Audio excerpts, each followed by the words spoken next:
The Fisherman's Net, Matthew 13:47-49. Jesus told a story. One day he said, some fishermen took their boat out. They threw their net into the water. All kinds of fish swam in the lake.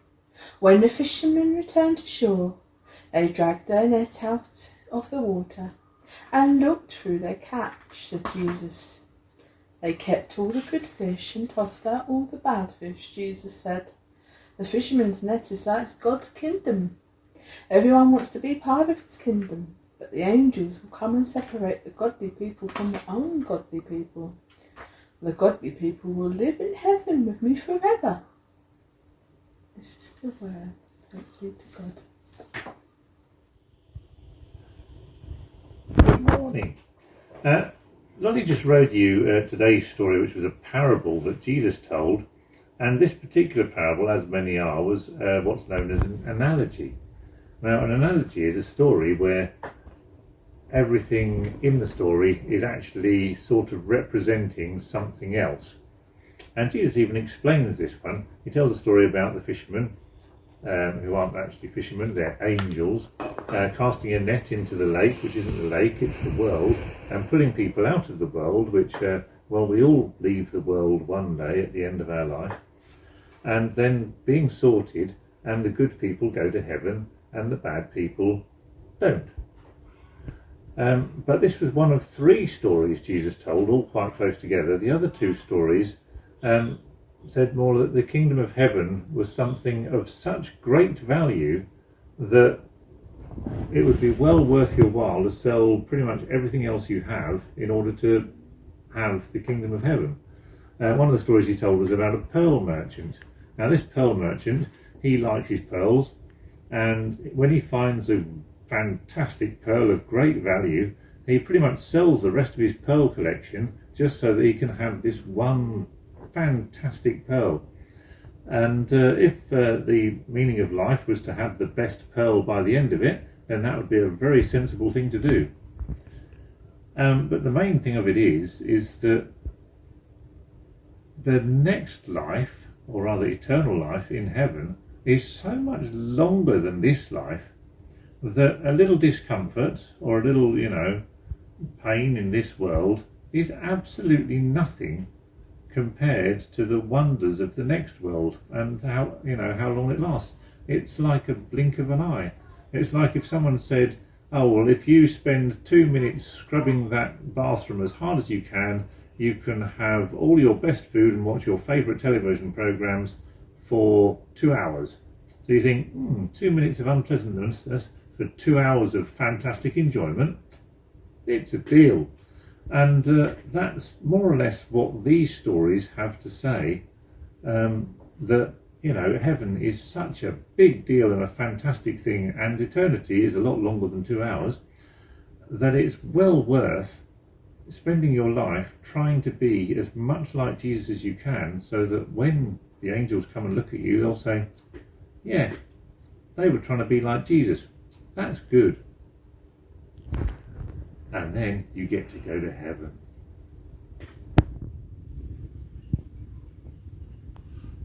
I thought what would be rather fun would be to try having a go at being an angel from the story. So the angels in the story, or rather the fishermen in the story, they have to separate the good fish from the bad fish. Now for that you will need some fish. I found that if you draw your fish on a piece of A4 paper like a normal Christian fish, actually I'll do it that way up because then it would be easier. I'll draw one sort of in the middle-ish, another one directly behind it, and one sort of in the middle over here, one directly behind that, and then one over here, and one over here,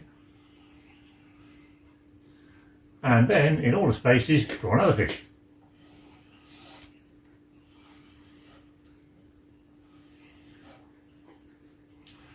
Right, as you can see, you'll then end up with about, I found sort of about 7 fish to a piece of paper, seem to work quite well for me.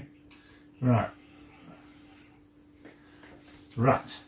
Now I've got two different colours of paper because I want two different colours of fish. One fish will be the good fish and one fish will be the bad fish. And I haven't got any scissors, so Lollie's going to press pause. As if by magic, I am now holding scissors. Right, now, to make your fish relatively the same size, if you fold the paper in half lengthways and just do a little pinch, and then at the bottom again, just do a little pinch, then you can see right down the middle of your piece of paper, and you've got something to aim for, which usually helps when you're trying to snip in a straight line. I'm not entirely sure if the line's going to be completely straight, but to be honest, it doesn't matter if your fish aren't all exactly the same size. There we go. Right. Now also to save time when you're going the other way, you can cut them all at once by just layering them up like this. There we go, snip one. Note how he doesn't actually cut round the shape. No, I don't cut down the shape because that would make an awful lot of mess and there's an awful lot to do and that would take an awful lot longer. If you want to, you can cut around the shape, but I wanted to do lots and lots and lots and lots of fish. So I elected to only actually draw on the white ones and to only cut around sort of roughly so you can see the fishy shapes. And the main thing is that the fish mustn't be stuck together. So what I did, if you stack them all up,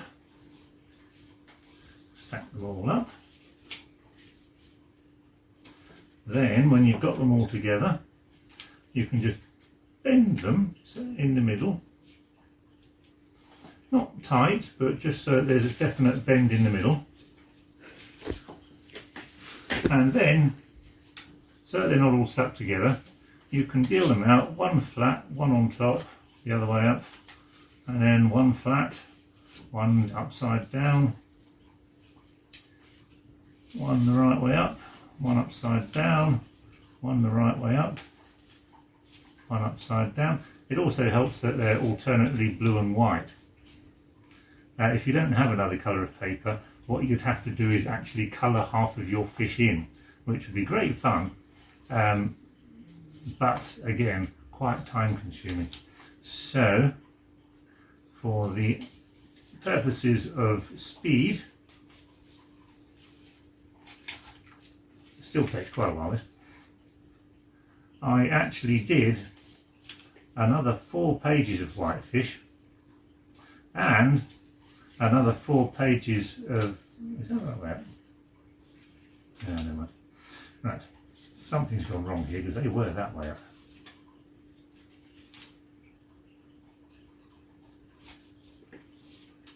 There you go.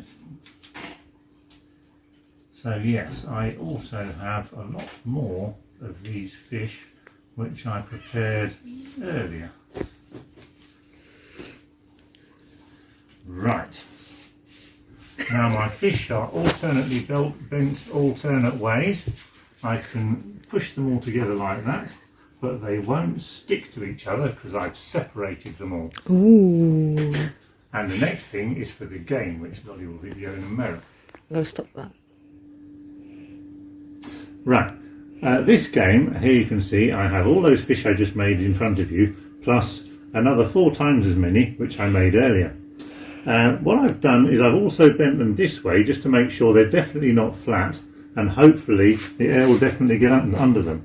Now this game I remember from a long time ago in my own childhood. I was on a programme called The Crystal Maze where they had to collect bits of paper in a very drafty room. Now we don't have drafts much in our houses these days, so I've created one using this large industrial floor fan. In case that's not windy enough,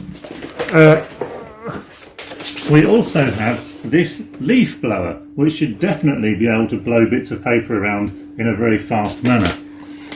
If you don't have either of these things and can't think of anything else that blows very hard, you can just flap a tea tray. That creates quite a lot of wind, but all of our tea trays have got beads on the back, which makes it very annoying. So we'll be going with the industrial floor fan and the leaf blower.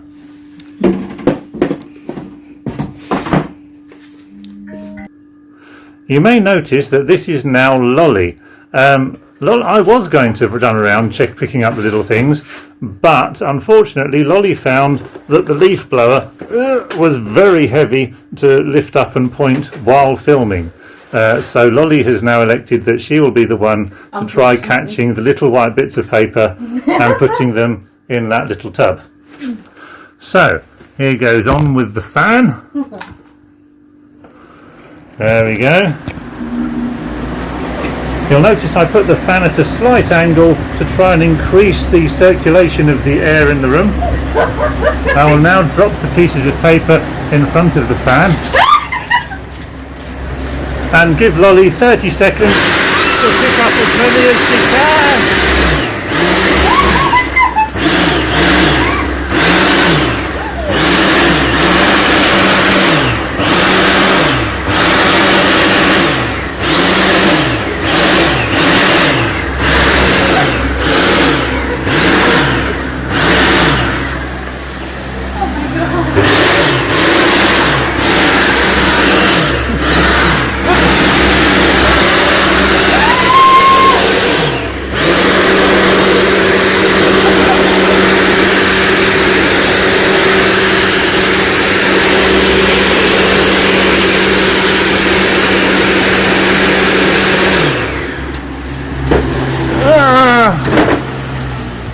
Right, I think we'll take pity on Lolly there. Lolly, how many did you get? And you have to take off a point for any blue ones. 2 blue ones. 2 blue ones, that's 2 down. I think you need also to have some goggles. Oh, goggles might be a good idea if you're using as much wind as we did. It's gone completely out of focus, I'm not sure why. It's being really silly about it. Oh, there we go, you're in focus. How many you get? 6? Yeah. Minus 2 is 4. Lolly scores 4. See if you can do any better than Lolly. I may have a turn myself.